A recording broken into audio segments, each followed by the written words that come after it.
decreases on adding a non-volatile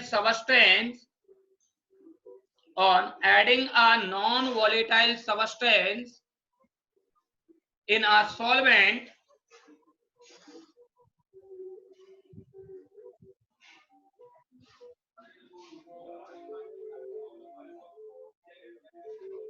because the vapor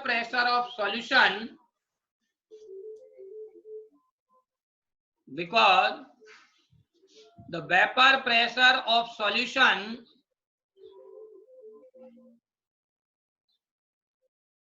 is decreased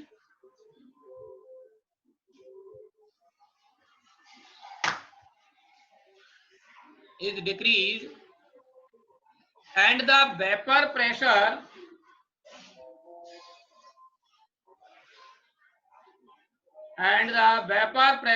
is equal to the vapor pressure will be equal to ये लिखना will be equal to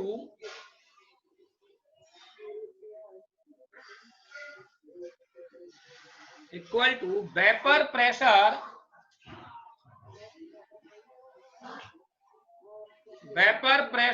of solid solvent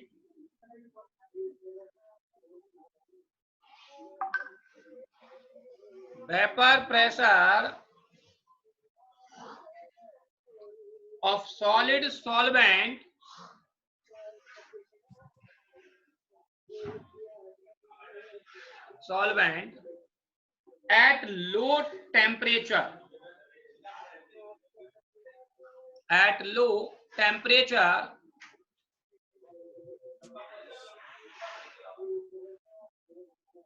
therefore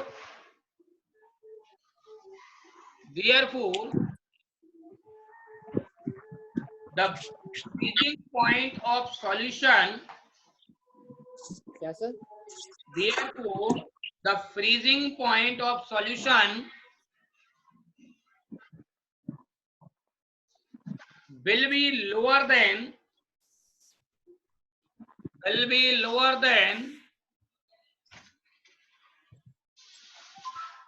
freezing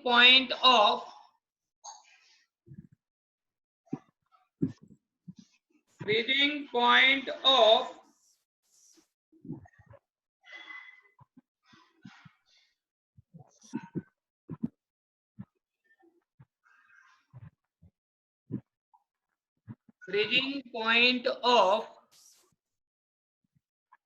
pure solvent.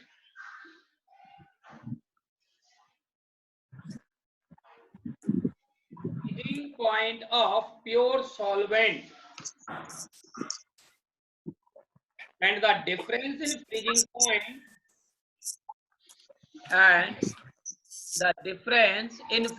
point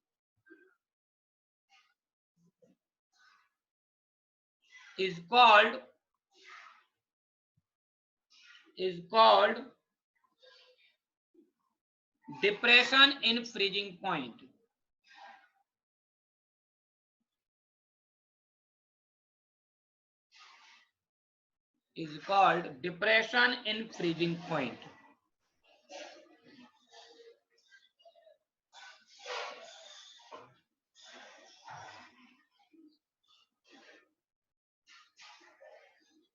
देखो बेटा समझे पहले आप क्या कह रहे हैं।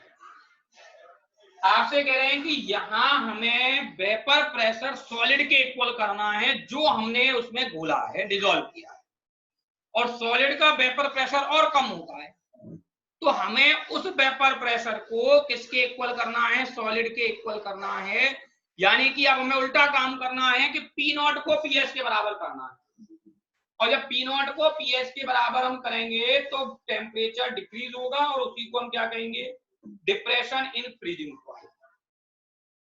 जैसे एग्जांपल हमने यहां वही ग्राफिकल रिप्रेजेंटेशन की बात की, ग्राफिकल रिप्रेजेंटेशन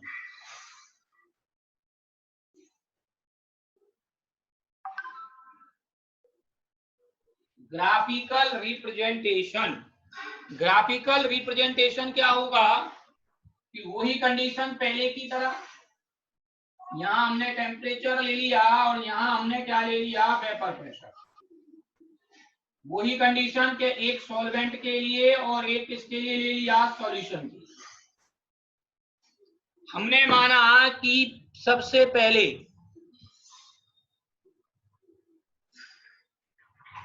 एक टेम्परेचर पर वेपर प्रेशर पी नॉट हो गया और यहाँ फ्रीजिंग पॉइंट टी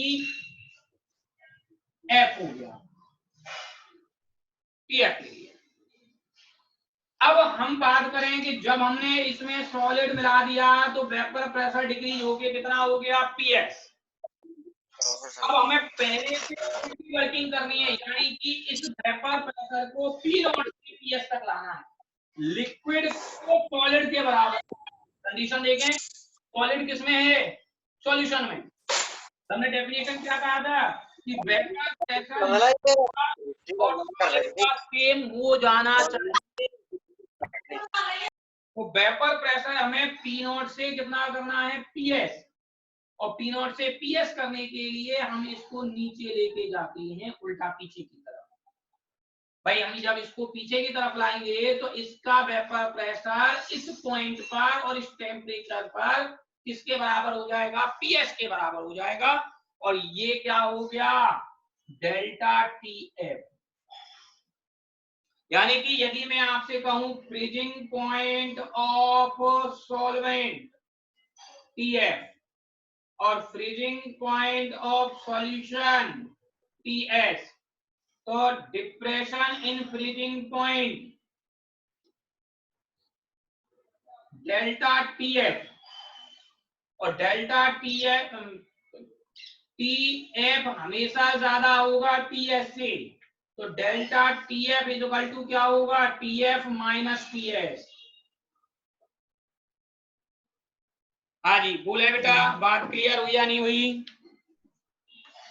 पहले वाला ही ग्राफ है, केवल डिफरेंस ये करना है आपको कि पहले हमने पी नॉट को पीएस के बराबर किया था और अब हम पी नॉट को पीएस मतलब सॉरी पीएस को पी नॉट के बराबर किया था पहले। अब हम उल्टा करेंगे कि पी नॉट को पीएस के बराबर करेंगे।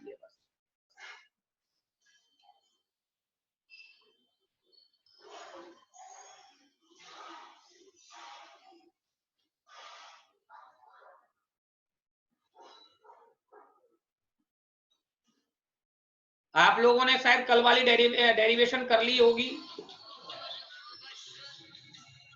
हाँ भाई साहब,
हाँ लिख लिया बेटा?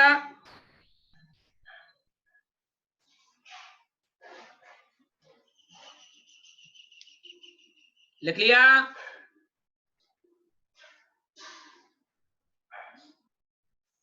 अरे लिख लिया ना भाई? Yes sir, yes sir. Yes sir. आगे देखें आप।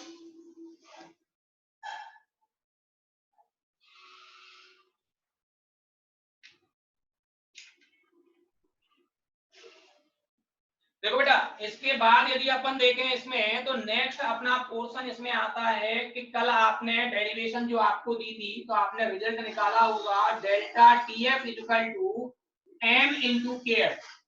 ये फॉर्मूला आपका निकला होगा, जिसमें के एफ को हम बोलते हैं मोलर डिप्रेशन कांस्टेंट या फिर cryoscopic constant. Molar depression constant या फिर क्रायोस्कोपिक कांस्टेंट। डेफिनेशन सिमिलरली कल की तरीके से ही लिखनी है। वही 1 मोल नॉन वॉलेटाइल और नॉन इलेक्ट्रोलाइट सॉल्यूट को किसमें डिसॉल्व कर देते हैं, किसमें डिसॉल्व कर देंगे 1 kg सॉल्वेंट में, तो डिप्रेशन होगा वो किसके बराबर हो जाएगा, केएफ के बराबर हो जाएगा।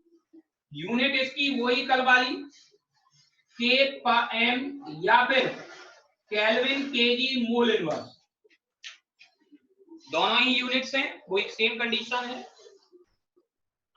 इसके बाद determination of molar mass of solute, वही कंडीशन पहले की तरह कि हमें मोलर मास डिफाइन करना है सॉल्यूट का। तो delta TV equal to M into के एफ, एम बराबर small W 1000 upon M W into capital W into के एफ डेल्टा टीवी। अब मैं यहां से एम डब्ल्यू निकाल रहा हूं, तो एम डब्ल्यू क्या हो गया 1000 कैपिटल डब्ल्यू के F upon delta T F, ये इसका फॉर्मूला होगा। कल वाली कंडीशंस हैं, कोई डिफरेंट कंडीशंस नहीं है, सेम डिटो वही कंडीशन है। और तो एक फॉर्मूला क्या बेटा, डेल्टा टीएफ आएगा ना ऊपर, डेल्टा टीएफ इक्वल, ठीक है। एक आपका वो पॉइंट है कि डिटर्मिनेशन ऑफ, चलो इसको लिख लो फिर उसको लिखा देता हूं।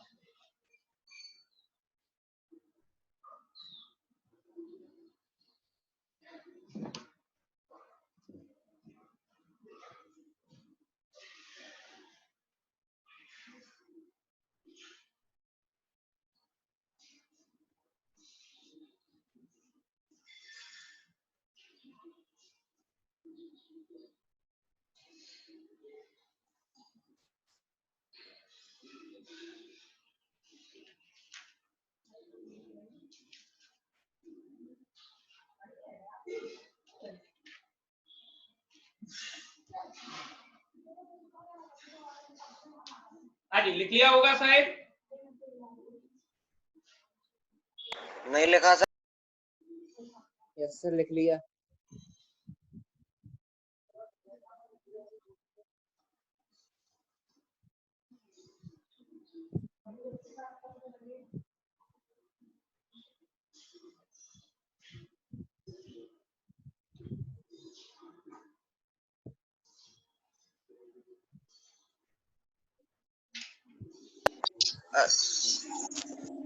हाँ जी, थ्योरेटिकल वैल्यू ऑफ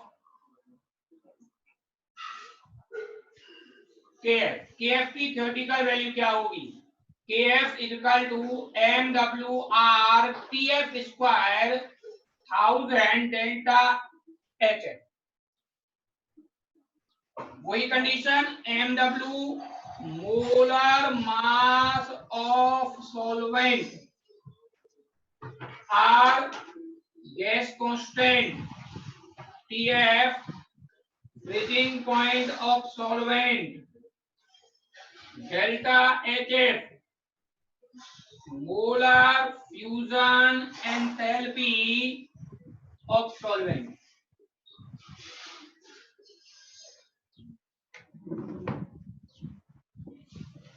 चिराग बेटा, फ्यूजन एंथैल्पी क्या होती है?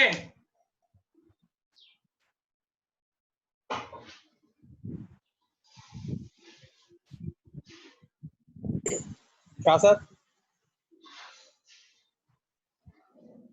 हेलो फ्यूजन एंथैल्पी क्या होगी? सर, दो चीजों को फ्यूज करने के लिए जो एनर्जी दी जाएगी। चले कार्तिक,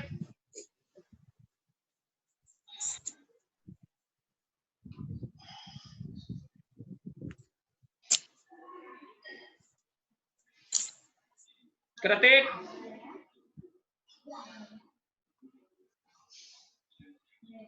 यस सर। क्या होगी फ्यूजन एंथैल्पी? सर सॉलिड को लिक्विड में चेंज करने के लिए जो एनर्जी चाहिए होती है।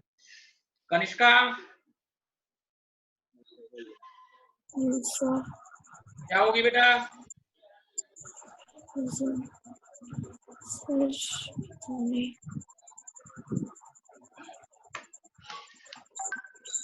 Sir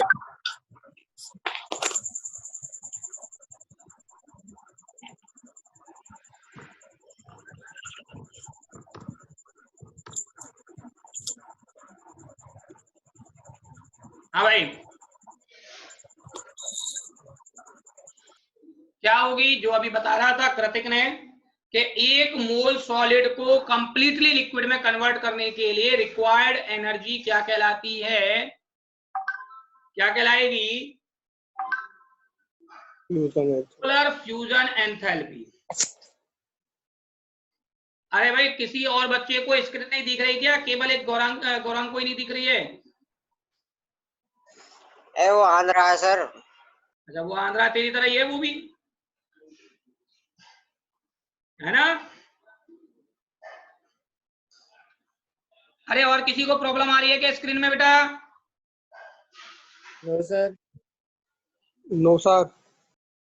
no sir. No sir.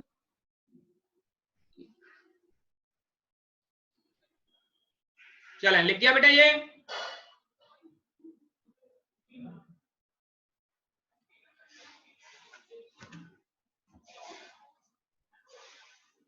क्या निकला इसमें?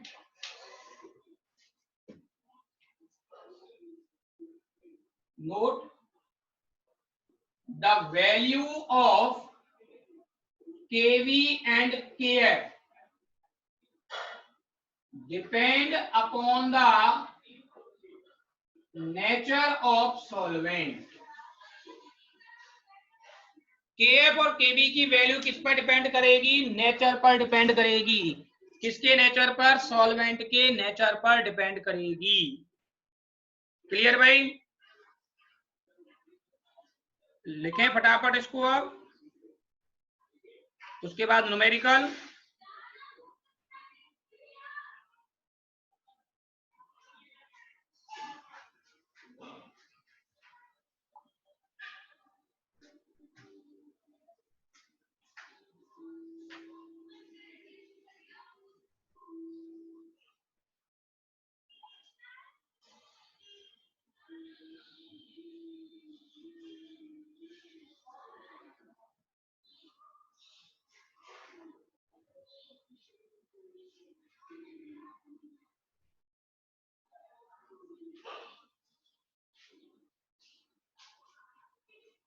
लिख लिया?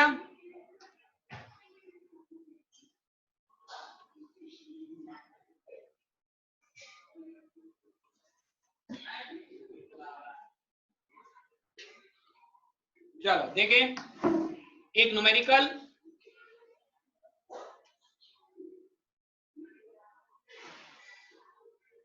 देखिए न्यूमेरिकल में the depression in freezing point, depression in freezing point is found to be 0.68 Kelvin on dissolving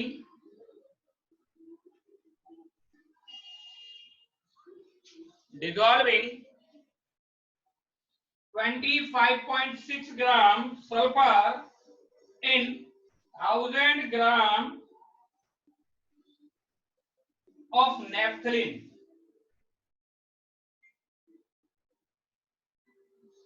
determine the molecular formula of sulfur Kf for naphthalene is equal to 6.8 Kelvin kg mole in mole। ये आपको क्या दिया हुआ है?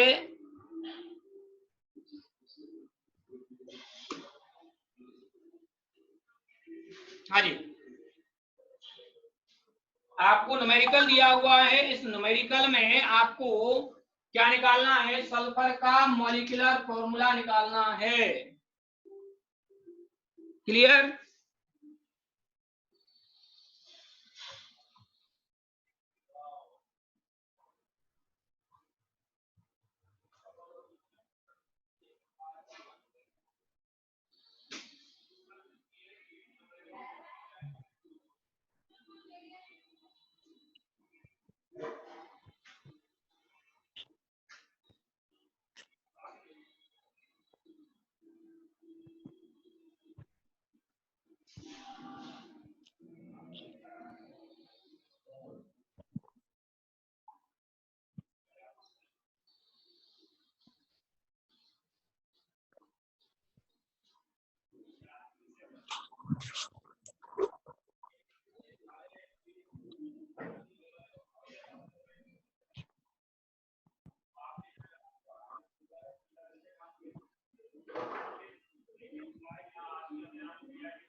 ना बेटा देवेश, आज कहाँ रह गया?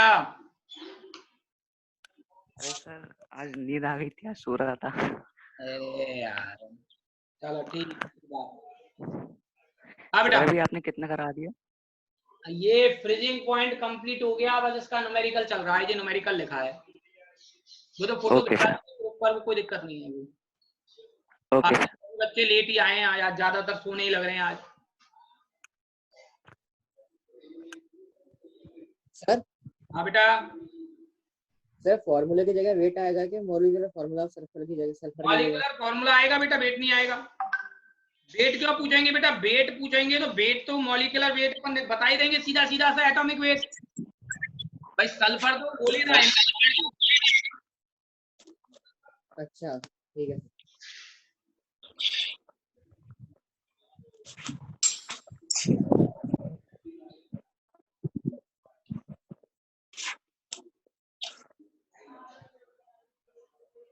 देखो सबसे अच्छी बात ये है कि चाहे अपना डिप्रेशन का हो, चाहे एलिवेशन में बॉइलिंग पॉइंट की बात हो, दोनों के लिए फॉर्मूला सेम है। तो आपको एक ही फॉर्मूला याद करने से दोनों के फॉर्मूले याद हो जाएंगे।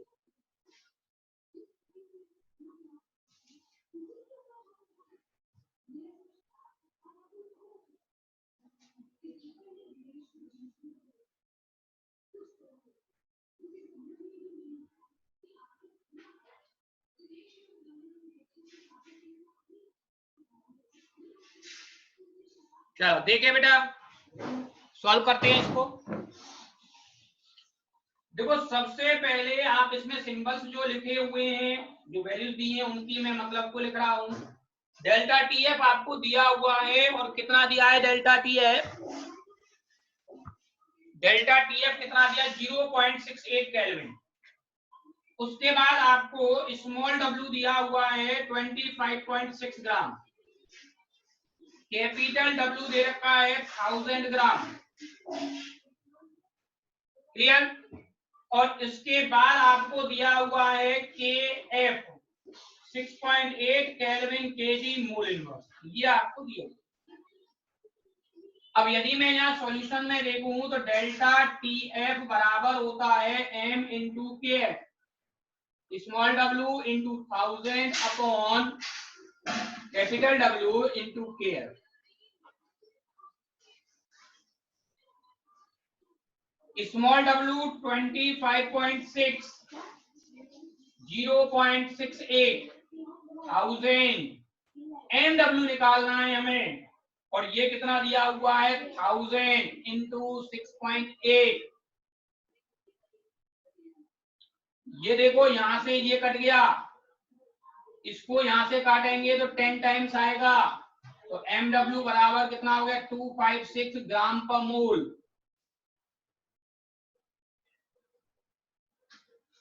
देखें इसमें अब देखो, यदि मैं आपसे बात करूं कि मॉलिक्यूलर फॉर्मूला बराबर होता है एटॉमिक फॉर्मूला या atomic symbol, atomic formula n, n लग जाता है नीचे, तो एन बराबर क्या होगा molar mass upon atomic mass. अब बेटा मोलर मास कितना निकला है 256, एटॉमिक मास कितना होता है सल्फर का 32, डिवाइड करेंगे 8 आ जाएगा, तो फॉर्मूला S8 आंसर,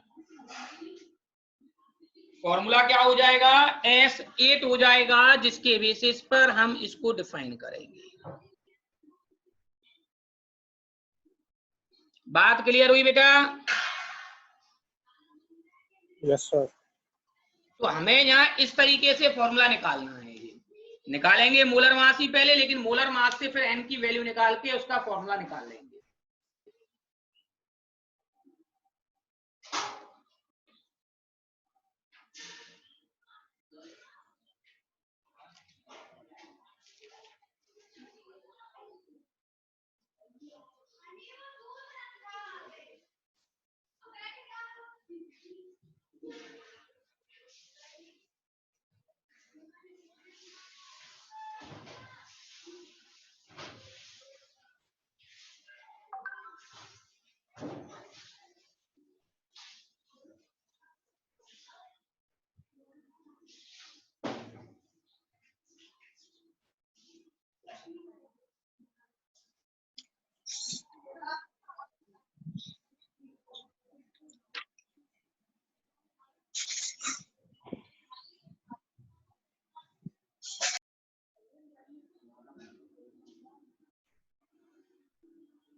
सर हाँ बेटा, यहाँ पर हमने n नंबर ऑफ मोल्स निकालने हैं।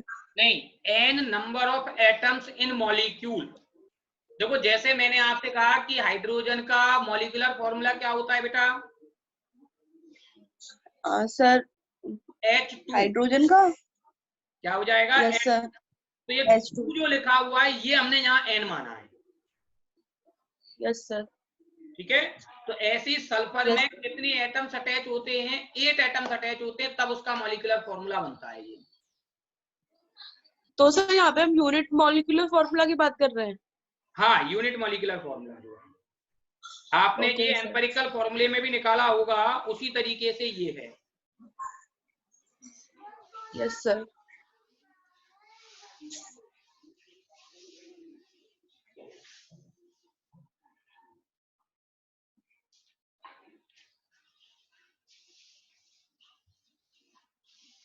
जिन बच्चों के पास एलएन की,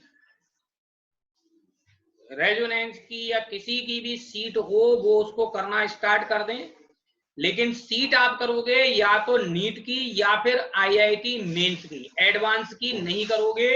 एडवांस के लिए अभी बहुत कुछ एक्स्ट्रा पढ़ना पड़ता है, तब जाके ये सॉल्व आउट होंगे। लेकिन हाँ, नीट के और आप आईआईटी मेंस लेवल तक के क्वेश्चन इससे कर सकते हो।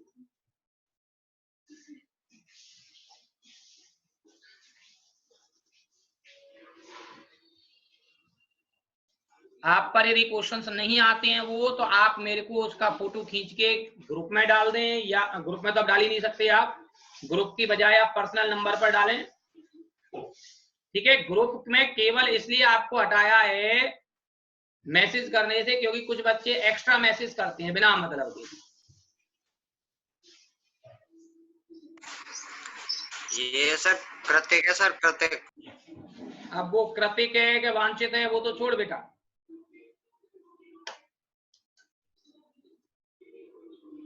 चलो लिख गया होगा शायद, I think. Next yes sir.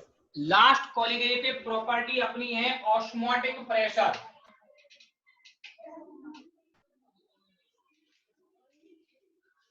Osmotic pressure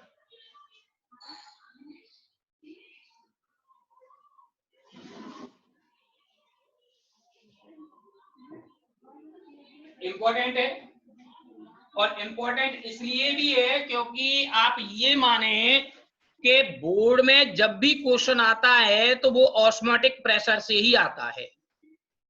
90% possibility osmotic pressure से आने की होती है, ठीक है। और इसका फॉर्मूला ऐसा फॉर्मूला है जो आप लोग पहले से ही पढ़ते हुए आ रहे हो, ठीक, कोई अलग नहीं है, सेम वही फॉर्मूला है जिसे आप पहले से पढ़ रहे हो। आपने पहले पढ़ा था आइडियल गैस इक्वेशन, आपने पढ़ी थी। कार्तिक बेटा आइडियल गैस इक्वेशन क्या है? PV = nRT। तो बस वही फॉर्मूला इसका है, वहां पी की जगह हम ऑस्मोटिक प्रेशर कर देंगे बस, और कोई चेंजिंग नहीं करनी है। चलो पहले तो इसके बारे में डिटेल्स पढ़े, उसके बाद अपन बात करेंगे।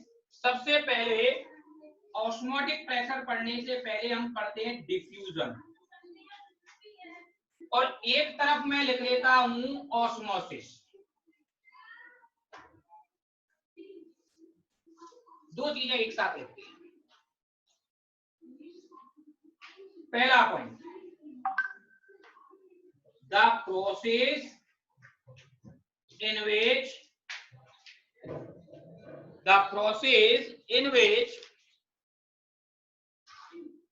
molecules move from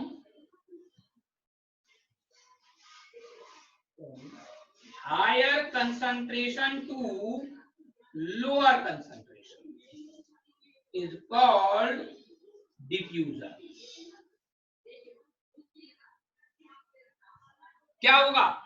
मॉलिक्यूल्स किधर से किधर मूव करेंगे? हायर कंसंट्रेशन से लोअर कंसंट्रेशन की साइड में। इसमें देखें, the process in which solvent molecules move from, अब बेटा ध्यान से बोर्ड पर देखें पहले। अब solvent molecules move from lower concentration of solution to higher concentration of solution। हाँ भाई, किधर से किधर मूव करेंगे? किधर से किधर मूव कर रहे हैं? सॉल्यूशन की लोअर कंसंट्रेशन से हायर कंसंट्रेशन की साइड में। कृतिक बेटा तुमने ये शायद 11th में बायो में पढ़ी थी डेफिनेशन। पता नहीं सर, पढ़ी होगी क्या? हाँ सर, पढ़ी थी, सेल वाले चैप्टर में पढ़ी थी। हाँ तो बताना डेफिनेशन क्या बताई थी सर ने? सर जब हाई प्रेशर ग्रेडियंट से वो लोअर प्रेशर ग्रेडियंट से हाई प्रेशर ग्रेडियंट की तरफ मॉलिक्यूल से जाते हैं तो उसे ऑस्मोसिस कहते हैं। ये प्रेशर कहाँ से आएगा? कंसंट्रेशन ही आई होगी बेटा वहां पे। नहीं सर, सर ने यही लिखवाई थी शायद, प्रेशर ग्रेडियंट वाली बात नहीं। आइए, थ्रू सेमी परमेबल मेम्ब्रेन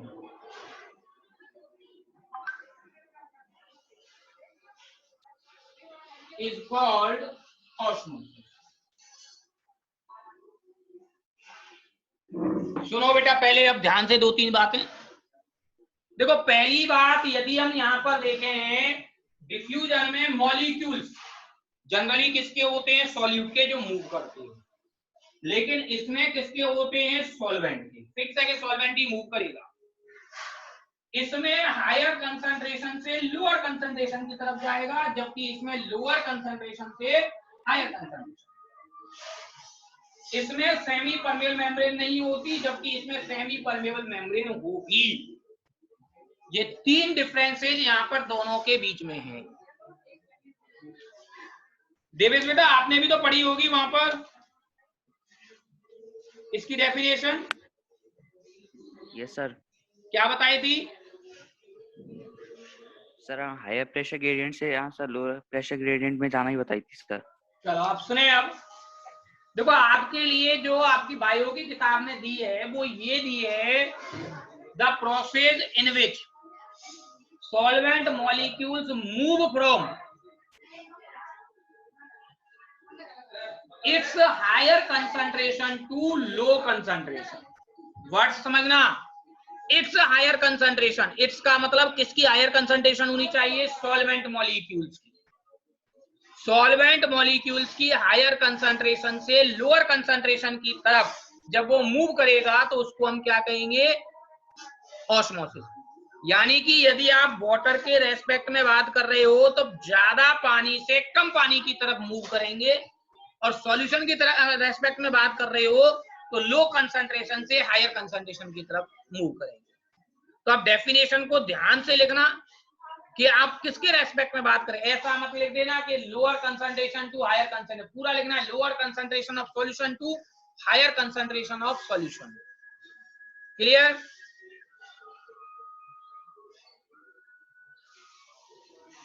हाँ बेटा क्लियर है बात?